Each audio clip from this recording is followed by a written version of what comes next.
Hi, everyone. It's Mrs. Erickson. Mrs. Levin, Mrs. Bryant, and I want to make sure that everybody knows how to use their public library card to check out ebooks and audiobooks. So I'm going to show you how to use the Libby app. First, within the first few days of school, we're going to make sure that everybody has their library card and a PIN number and that you can log into your Libby account. But if you forget how to do it, this is how.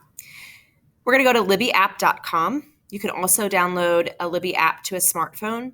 If you read with Kindle, of course, keep reading with Kindle. I'm also going to show you how to check your books out and send them to your Kindle here on the Libby app.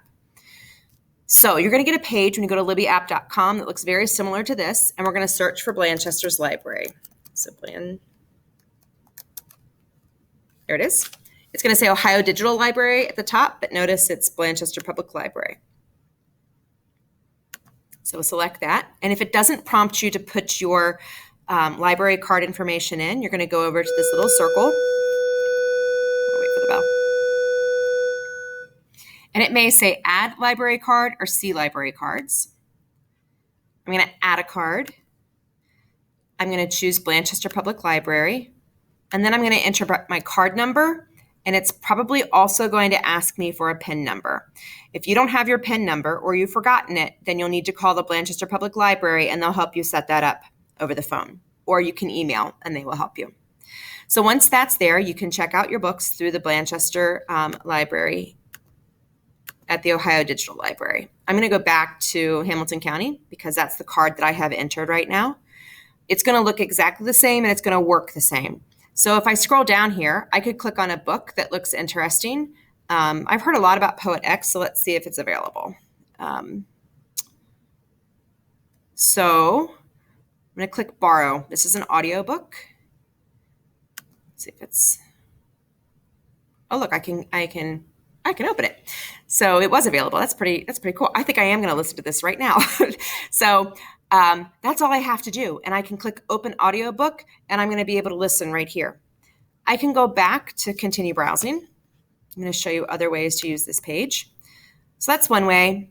If I scroll down to the very bottom, there are topics that I could search or genre that I can search. So if I know that I love fantasy, it's going to narrow my search to fantasy books. If I know I love like realistic young adult fiction, I can search here. Mystery, thriller. I'm also going to get adult books mixed in with this. Okay, so just be aware that you're going to have access to books for teenagers and kids, but also books that are written for adults. If I know exactly which book I want to check out, I can go up to the search box here, and I'm going to just type The Giver as an example. And they have the ebook here, but there's also an audiobook. I can borrow lots. I think I can check out up to 20 or 40 books at a time. So the other really nice thing is that even though there's an expiration date or a due date, it automatically returns. So I'm never going to have a late charge. I just need to watch that I am finishing that book within that time.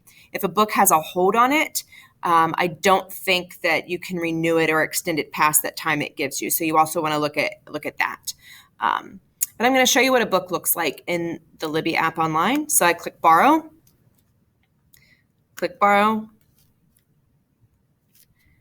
open the book,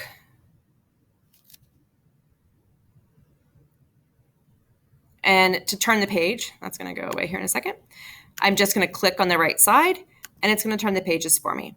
It's also going to update, it should update my location in the book on my phone or my tablet if I have the Libby app loaded there. Again, you can also ask for this to be sent to your Kindle if you read on Kindle and you already have that account set up. But if you don't, Libby is a perfect way to read. I'm also going to show you quickly how to access,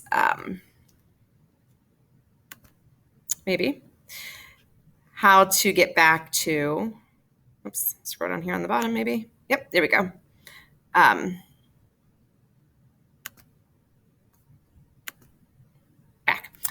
How to access your holds.